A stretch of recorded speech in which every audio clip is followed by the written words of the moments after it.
একদল গাইছে গান, আরেক দলের হাতে রং তুলি, চক পেন্সিল। এ থেকে দেয়ালে যে চিত্র ফুটে উঠছে তাতে প্রকাশ পাচ্ছে নানা প্রতিবাদী স্লোগান ও ভবিষ্যৎ বাংলাদেশের রূপকল্প। সাবেক প্রধানমন্ত্রী শেখ হাসিনার বিচার দাবিতে শনিবার সকালে কেন্দ্রীয় শহীদ মিনারে শুরু হয় দেয়াল চিত্র অঙ্কন কর্মসূচি। ঢাকা বিশ্ববিদ্যালয় এলাকা হয়ে এ কাজ চলবে সায়েন্স ল্যাব পর্যন্ত।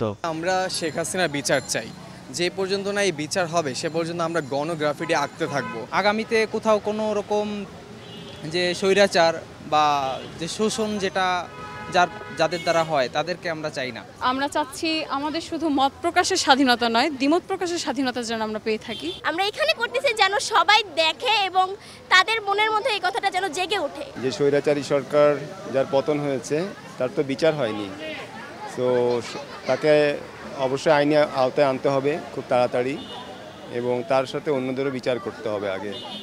আরএফএল গ্যাস স্টোভ 25% গ্যাস সাশ্রয়, তাই টাকাও বাঁচে 25%। আন্দোলনের সময় গুলির সামনে বুক পেতে দেয় আবু সাইদ, আলোচিত নানা স্লোগান, গুলিবিদ্ধ ছাত্রের মর্মস্পর্শী কথা আর স্মৃতি ফুটে উঠেছে ঢাকার দেয়ালগুলোতে।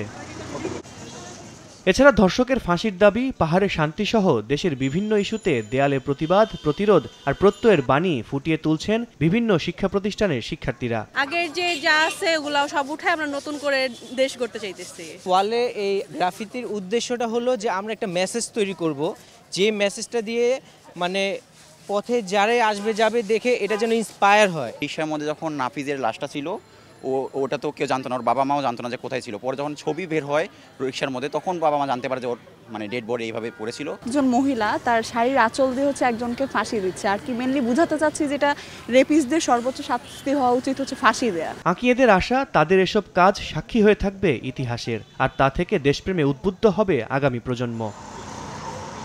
আল কাসির, সময় সংবাদ, ঢাকা।